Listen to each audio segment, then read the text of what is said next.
السلام علیکم ورحمۃ اللہ وبرکاتہ۔ محترم ناظرین، امید ہے کہ آپ خیریت سے ہوں گے۔ آج کے ہمارے اس سوال و جواب کے سیشن میں ہمارے ساتھ ہیں ہمارے خاص مہمان برادر کبیر جناب مفتی فیصل صاحب قاسمی، ماشاءاللہ جو کے پی کالج کے ٹیچر ہیں۔ ماشاءاللہ مفتی صاحب مختلف طریقوں سے دین کی خدمت انجام دے رہے ہیں۔ سوشل میڈیا پر آپ کے کافی سارے فالوورز اور متبعین ہیں، اور اس پلیٹ فارم کے ذریعے سے بھی آپ دین کی خدمات انجام دے رہے ہیں۔ چنانچہ آج کے اس اہم اور امپورٹنٹ سیشن میں ہم مفتی صاحب سے تاریخ ہند کے متعلق کچھ سوالات کریں گے اور یہ جاننے کی کوشش کریں گے کہ مسلمانوں کا ہندوستان سے کیا ریلیشن اور کیا تعلق ہے، اور اسلام ہندوستان میں کب آیا۔ تو چلیے ان سارے سوالوں کے جوابات ہم مفتی صاحب سے جانتے ہیں۔ وہ مفتی صاحب، سب سے پہلے آپ اپنے ناظرین کو یہ بتائیے کہ آپ کی تعلیم کہاں سے ہوئی اور کون کون سی تعلیم آپ نے حاصل کی؟ سب سے پہلے تو آپ کا شکریہ کہ آپ نے ہمیں اپنے پوڈ کاسٹ میں اور اس سوال و جواب کے سیشن میں مدعو کیا ہے۔ اور جہاں تک میری تعلیم کی بات ہے تو قرآن کریم حفظ میں نے اپنے آبائی شہر لکھیم پور کھیری میں کیا ہے، اور پھر شعبہ عالمیت کے لیے میں مغربی یو پی کے ایک مشہور شہر مظفر نگر میں گیا۔ وہاں ایک مشہور ادارہ ہے جامعہ فلاح الدارین الاسلامیہ بلاسپور، تو وہاں میں نے شعبہ عالمیت کی تعلیم حاصل کی، اور پھر اخیر کے 2 سالوں میں میں نے دارالعلوم دیوبند کا کیا۔ اور ان دونوں اداروں نے مجھے نہ یہ کہ صرف علم دیا، بلکہ یہ کہہ لیجیے کہ اس نانجار کو تراش دیا، اور اللہ تعالیٰ نے مجھے کچھ بولنے کا اور لکھنے کا موقع دیا ہے۔ پھر اس کے بعد جب شعبہ عالمیت کمپلیٹ ہو گئی، مکمل ہو گئی، تو اس کے بعد میں نے افتاء کی تعلیم حاصل کرنے کے لیے، یعنی اسلامک لا جس کو بولتے ہیں، وہ حاصل کرنے کے لیے میں امروہہ شہر گیا۔ وہاں ایک مشہور اور ایک قدیم دینی درسگاہ ہے، مدرسہ اسلامیہ عربیہ جامع مسجد امروہہ، تو وہاں میں نے افتاء کی تعلیم حاصل کی۔ یہ ہے میرا اسلامک ایجوکیشن کا بیک گراؤنڈ۔ صاحب، آپ سے میرا سب سے پہلا سوال ہے کہ کیا مذہب اسلام میں آزادی کا تصور ہے؟ جیسا کہ آج کل بہت سے لوگوں کا ماننا ہے کہ مذہب اسلام میں آزادی اور انڈیپینڈنٹ اور فریڈم کا کوئی تصور نہیں۔ دیکھیے، اسلام نے ہی آزادی دی، ورنہ اسلام سے پہلے تو آزادی کا کوئی تصور ہی نہیں تھا۔ اسلام کے آنے سے پہلے دنیا میں غلامی تھی۔ خود آپ دیکھ لیجئے، پروفیٹ محمد صلی اللہ علیہ وسلم جب دنیا میں آئے ہیں تو ان کے آنے کا مقصد ہی لوگوں کو غلامی سے نکالنا تھا۔ قرآن کریم کی ایک آیت ہے وَيَضَعُ عَنْهُمْ إِصْرَهُمْ وَالْأَغْلَالَ الَّتِي كَانَتْ عَلَيْهِمْ، تو اس آیت میں اللہ تعالیٰ نے پروفیٹ محمد صلی اللہ علیہ وسلم کے آنے کے مقصد کو بیان فرمایا کہ ان کے آنے کی وجہ کیا ہے، کہ ان کے آنے کی جو وجہ ہے وہ ہے لوگوں کو غلامی سے نکالنا، اور غلامی سے نکال کر آزادی کی طرف لانا۔ چنانچہ جو لوگ تاریخ کو پڑھتے ہیں ان کو پتہ ہے کہ وہی علاقے کہ جن کو غلاموں سے بدتر سمجھا جاتا تھا، ذلت میں، فقیری میں غلاموں سے بھی گیا گزرا سمجھا جاتا تھا، اور ان علاقوں پر حکومت کرنے کے لیے کوئی تیار نہیں تھا۔ لیکن جب محمد عربی صلی اللہ علیہ وسلم آئے ہیں ان علاقوں میں، تو ان علاقے والوں کو آزادی ملی ہے، اور اتنی آزادی ملی اور اس علاقے کا ایسا دبدبہ ہوا کہ اللہ تعالیٰ نے ان کی تعریف بیان کی ان علاقے والوں کی۔ تو اس سے پتہ چلتا ہے کہ اسلام نے ہی آزادی دی ہے۔ محمد عربی کے آنے کا مقصد ہی لوگوں کو غلامی سے آزادی کی طرف لانا تھا، اور جب ان علاقے میں آپ صلی اللہ علیہ وسلم تشریف لے گئے ہیں تو لوگوں کو غلامی سے نکالا ہے، لوگوں کو غلامی سے نجات دلائی ہے، اور پھر اللہ تعالیٰ 7 آسمانوں پر تذکرہ کرنے لگا۔ تو اس سے پتہ چلتا ہے کہ اسلام نے ہی آزادی کا تصور دیا، اسلام نے ہی آزادی دی ہے، ورنہ اسلام سے پہلے تو غلامی تھی۔ اسی طریقے سے مفتی صاحب ایک سوال یہ بھی ہے کہ بہت سے لوگ یہ کہتے ہیں کہ مسلمان دیش دروہی ہے اور مسلمان اپنے ملک سے محبت نہیں کرتا، تو اس کے بارے میں آپ کی کیا تھاٹس ہیں، آپ کیا کہتے ہیں؟ دیکھیے، جو بھی مسلمان ہوگا وہ اپنے وطن سے محبت ضرور کرے گا۔ ایسا ہو نہیں سکتا کہ ایک شخص مسلمان ہو، مومن ہو، اور وہ اپنے ملک سے، اپنے وطن سے محبت نہ کرے۔ کیوں؟ اس لیے کہ ہمارے عقیدے میں شامل ہے، ہمارے ایمان میں یہ چیز شامل ہے۔ محمد عربی صلی اللہ علیہ وسلم جب مکہ المکرمہ میں آئے ہیں اور مکہ والوں نے آپ کو رہنے نہیں دیا، تو آپ نے مجبوراً ہجرت کی مدینہ کی جانب، اور جب آپ مدینے کو اپنا ہجرت گاہ بنا رہے تھے اور جب وہاں جا رہے تھے تو مکہ کی ایک وادی پر، ایک چوٹی پر کھڑے ہو کر یہ اعلان کیا تھا مکہ المکرمہ کو مخاطب کر کے کہ اے مکہ، میں تجھ سے محبت کرتا ہوں، اور قسم کھا کر کہا تھا کہ خدا کی قسم اگر تیرے رہنے والے مجھے تیرے اندر سے نہ نکالتے تو میں تجھے کبھی چھوڑ کر نہ جاتا۔ یہ اور پھر مزید سنیے کہ آپ جب مدینہ چلے گئے، وہاں رہنے لگے، اس کے بعد کچھ سالوں کے بعد آپ غزوہ تبوک میں تشریف لے کرتے ہیں۔ غزوہ تبوک سے جب آپ واپس ہو رہے تھے تو مدینے کے عوام شہر سے باہر نکلتی ہے آپ صلی اللہ علیہ وسلم کے استقبال کے لیے، اور جیسے ہی مدینے کے لوگ آپ صلی اللہ علیہ وسلم کے چہرے مبارک کو دیکھتے ہیں تو دوڑ لگاتے ہیں، اور اس دوڑ کی وجہ سے مدینے کی عوام نے جو دوڑ لگائی تھی اس دوڑ کی وجہ سے دھول اٹھنے لگتی ہے، اور صحابہ کرام اس دھول کی وجہ سے اپنے چہرے پر کپڑا لپیٹنے لگے تھے تاکہ یہ گرد و غبار ہمارے چہرے پر نہ بیٹھ جائے۔ لیکن محمد عربی صلی اللہ علیہ وسلم نے اپنے چہرے پر کپڑا نہیں لپیٹا، بلکہ کہا کہ دیکھو یہ گرد و غبار مجھے انتہائی عزیز ہے، اور یہ گرد و غبار مجھے اپنے وطن کی مٹی جو ہے اس سے زیادہ محبوب ہے، جو وطن مدینہ کی مٹی تھی وہ مجھے محبوب ہے۔ تو آپ علیہ السلام نے مکہ سے اور مدینہ سے محبت کر کے پیغام دے دیا کہ وطن سے محبت کرنی ہے اور وطن سے محبت کرنی چاہیے، اور مسلمان اسی بنیاد پر اپنے وطن سے محبت کرتے ہیں کہ یہ ہمارے نبی پروفیٹ محمد عربی صلی اللہ علیہ وسلم نے سکھلایا ہے کہ ہر شخص کو اپنے وطن سے محبت کرنی چاہیے، اسی لیے تمام مسلمان اپنے وطن سے محبت کرتے ہیں۔ ایسا ہو نہیں سکتا کہ ایک شخص مسلمان اور اپنے وطن سے محبت نہ کرے۔ بہت اچھی روشنی ڈالی ماشاءاللہ۔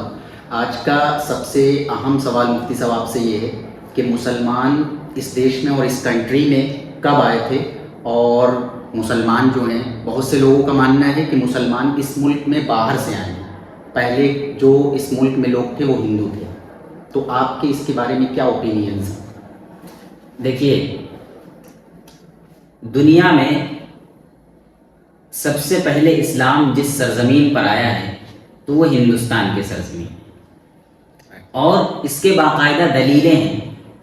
قرآن کریم کی آیت ہے وَلَكُمْ فِي الْأَرْضِ مُسْتَقَرٌّ وَمَتَاعٌ إِلَىٰ حِينٍ۔ اس آیت کی تفسیر کرنے والوں نے جو تفسیر کی ہے، اور اس میں علامہ آلوسی وغیرہ ہیں، انہوں نے اپنی کتاب میں یہ بیان کیا ہے، یہ لکھا ہے کہ اس ہندوستان میں سب سے پہلے اللہ تعالیٰ نے حضرت آدم علیہ السلام کو اتارا ہے، اور حضرت آدم علیہ السلام ایک اللہ کی، ایک ایشور کی پوجا کرنے والے تھے، عبادت کرنے والے تھے، اور ظاہر سی بات ہے کہ جب حضرت آدم آئے ہیں وہ نبی تھے، تو چونکہ اللہ نے ان کو نبی بنایا تھا اس لیے اللہ کے نبی یہاں آئے، اور اس کے بعد حضرت جبرائیل علیہ السلام بھی یہاں پر تشریف لائے حضرت آدم پر وحی لے کر کے۔ تو گویا یہ وہ وطن ہے کہ جو اسلام کا دارالخلافہ ہے، اسلام کی خلافت کا اور اسلام کی خلافت کا مرکز اگر کوئی ملک ہے، اگر کوئی علاقہ ہے تو ہندوستان کی سرزمین ہے۔ اور روایت میں یہ بھی آتا ہے کہ حضرت آدم علیہ السلام جب ہندوستان میں آئے ہیں تو اپنے ساتھ جنت سے ایک پتھر، ایک یاقوت لے کر آئے، جس کو آج حجر اسود بولتے ہیں۔ تو وہ حجر اسود جس مقام پر آیا تھا سب سے پہلے وہی ہندوستان کی سرزمین پر آیا تھا، کسی اور سرزمین پر نہیں آیا تھا۔ اس کے علاوہ حضرت آدم علیہ السلام نے 80 مرتبہ اسی ہندوستان کی سرزمین سے حج کیا تھا۔ تو ہمیں فخر ہے کہ ہندوستان کی سرزمین وہ سرزمین ہے جو اسلام کی خلافت کا مرکز ہے، اسلام کی خلافت کا منبع ہے۔ یہاں پر سب سے پہلے حضرت آدم علیہ السلام آئے ہیں، اور حضرت آدم صرف ایک اللہ کو ماننے والے تھے۔ اور پھر تو ہم یہ کہہ سکتے ہیں کہ ہمارا یعنی اسلام کا، مسلمانوں کا اس ملک سے خاندانی تعلق بھی ہے، روحانی تعلق بھی ہے، اور مذہبی تعلق بھی ہے۔ اس کے علاوہ اگر آپ جسمانی تعلق کی بات کریں تو جسمانی تعلق کے اعتبار سے بھی مسلمان اسی کا حصہ ہے۔ آپ دیکھیے کہ ایک ہمارا عقیدہ یہ ہے، مسلمانوں کا عقیدہ یہ ہے کہ اللہ تعالیٰ نے اسی سرزمین سے انسان کو پیدا کیا ہے اسی مٹی سے، اور جب مرے گا تو اسی مٹی میں دفن ہوگا، اور جب قیامت کے دن اٹھایا جائے گا تو وہ اسی مٹی سے اٹھایا جائے گا۔ تو مسلمان اپنے وطن سے محبت یہ کرتے ہیں کہ مرتے بھی پیدا بھی اسی مٹی سے ہوں گے اور دفن بھی اسی مٹی میں ہوں گے، اور جب قیامت کے دن اٹھیں گے تو اسی مٹی سے اٹھیں گے، کسی اور مٹی سے اور کسی دوسری سرزمین سے نہیں اٹھیں گے۔ اس کے بالمقابل آپ دوسروں کے مذہب کو دیکھیے، غیروں کے مذہب کو پڑھیے، آپ کو پتہ چلے گا ان کا ایک عقیدہ ہے عقیدہ تناسخ ارواح، جس کو عقیدہ آواگمن بھی بولتے ہیں۔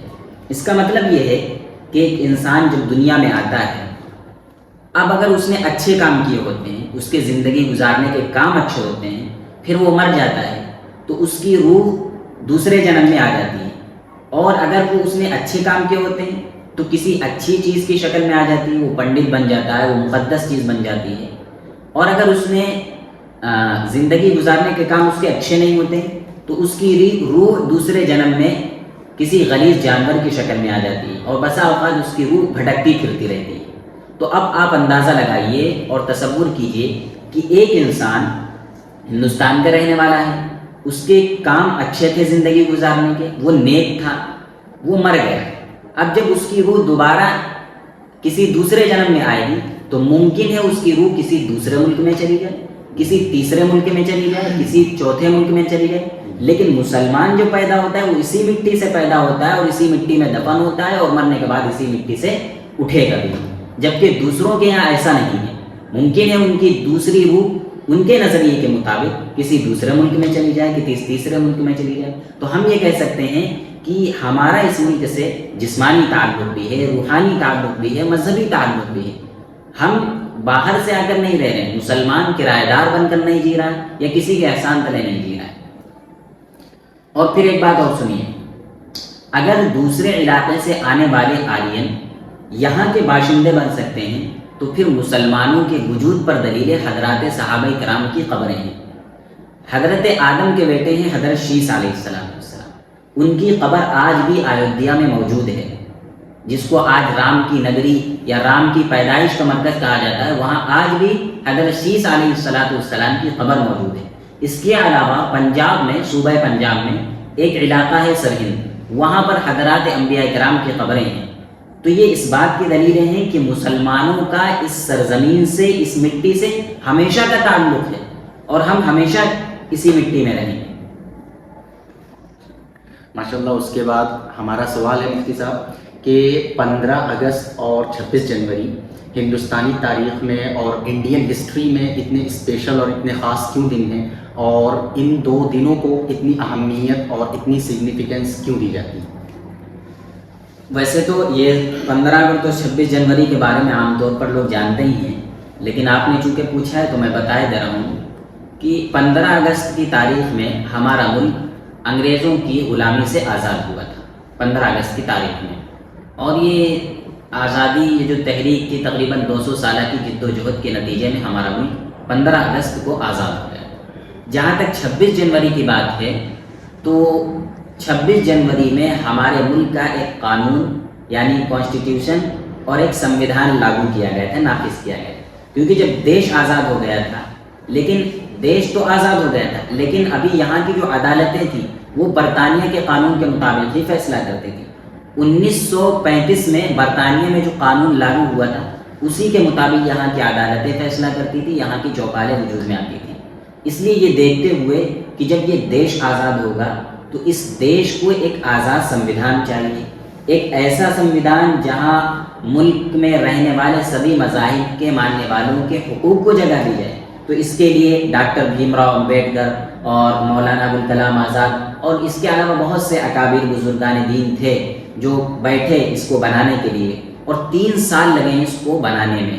اس قانون کو بنانے کے لیے انہوں نے مختلف ممالک کا دورہ کیا، مختلف ممالک کے مختلف قانون کا بھی مطالعہ کیا۔ برطانیہ میں جو کچھ چل رہا تھا اس کو بھی پڑھا، چائنا میں جو کچھ چل رہا تھا اس کو بھی پڑھا، اور پھر اس کے بعد بڑی محنتوں اور کوششوں کے بعد یہ آئین مرتب کیا گیا اور 26 جنوری 1950 کو یہ نافذ کر دیا گیا۔ تو 26 جنوری کو جو خوشی منائی جاتی ہے وہ قانون کے نفاذ کی خوشی منائی جاتی ہے، اور 15 اگست میں جو خوشی منائی جاتی ہے وہ آزادی کی خوشی منائی جاتی ہے۔ اچھا، جیسے آپ نے آزادی کی بات کی جی، تو اس ملک کو آزاد ہونے میں کتنے سال لگے اور کن لوگوں کی سیکریفائسز اور قربانیاں؟ میں نے بتایا نا کہ اس ملک کو آزاد ہونے میں تقریباً 200 سال کی قربانی اور تحریک ہے. انگریز 1601 میں یہاں آتا ہے اور اسی وقت سے علماء کرام اور بزرگان دین ان کا مقابلہ شروع کر دیتے ہیں. سن 1857 تک تو تنی تنہا مسلمان انگریزوں کا مقابلہ کرتے ہیں, کسی دوسری قوم نے اس میں حصہ نہیں لیا تھا. اور 1857 میں آپ کو بتاؤں کہ 1857 کی جنگ آزادی میں صرف 33,000 علماء کو شہید کیا گیا. دلی سے لے کر خیبر تک کوئی ایسا درخت نہیں تھا جس پر کسی عالم کی لاش لٹکی ہوئی نہ ہو. جس کو بھی دیکھتے تھے کہ یہ اس آزادی کی تحریک میں شریک تھا, انگریز اس کو پکڑتا اور پھانسی کے پھندے پر لٹکا دیتا تھا. اور صورتحال یہ ہو چکی تھی کہ دلی اس وقت علم کا مرکز سمجھی جاتی تھی, لیکن آپ اندازہ لگائیے کہ وہاں نماز جنازہ پڑھانے والا کوئی عالم یا حافظ نہیں مل رہا تھا. یہ صورتحال ہو چکی. اس لیے اس کے بعد پھر جو بچے کچھ عالم دین تھے وہ سر جوڑ کر بیٹھے اور انہوں نے دارالعلوم دیوبند کی بنیاد ڈالی کہ یہاں سے علم کا چراغ جلے, علم لوگوں تک پہنچے اور ایسے افراد تیار کیے جائیں جو انگریزوں کا مقابلہ کر سکیں, انگریزوں کو اس ملک سے بھگا سکیں. چنانچہ اس کے نتیجے میں پھر ہندو مسلم مشترکہ جد و جہد کا آغاز ہوا اور تب جا کر ہمارا یہ دیش سن 1947 میں آزاد ہوا تھا. تو مفتی صاحب آپ کا بہت بہت شکریہ, آپ نے اتنی بہترین نالج ہمیں پرووائڈ کی اور اتنی بہترین نالج سے ہمیں آراستہ کیا. آپ کا بہت بہت شکریہ مفتی صاحب, تھینک یو سو مچ. تو باقی آپ ناظرین کو کچھ پیغام دینا چاہیں گے؟ بس یہی پیغام ہے کہ ان باتوں کو توجہ کے ساتھ سنیں, بار بار سنیں اور اس تاریخ کو پڑھیں. بسا اوقات ایسا ہوتا ہے کہ ہم مسلمان اپنی تاریخ بیان کرتے ہوئے احساس کمتری کا شکار ہو جاتے ہیں کہ ہم تو بعد میں آئے ہیں, شاید ہمارا تعلق اس ملک سے بعد کا ہے. تو ایسا نہیں ہے, شاید کا تعلق نہیں, بعد کا تعلق دوسروں کا ہوگا تو ہوگا, ہمارا تعلق اس ملک سے ہمیشہ سے ہے اور ہمیشہ رہے گا. اس تاریخ کو پڑھنا چاہیے. سبھی مسلمانوں کو اپنی تاریخ سے واقفیت بہت ضروری ہے. تو مجھے امید ہے کہ آپ لوگ اس کو سنیں گے اور شیئر بھی کریں گے. السلام علیکم ورحمۃ اللہ.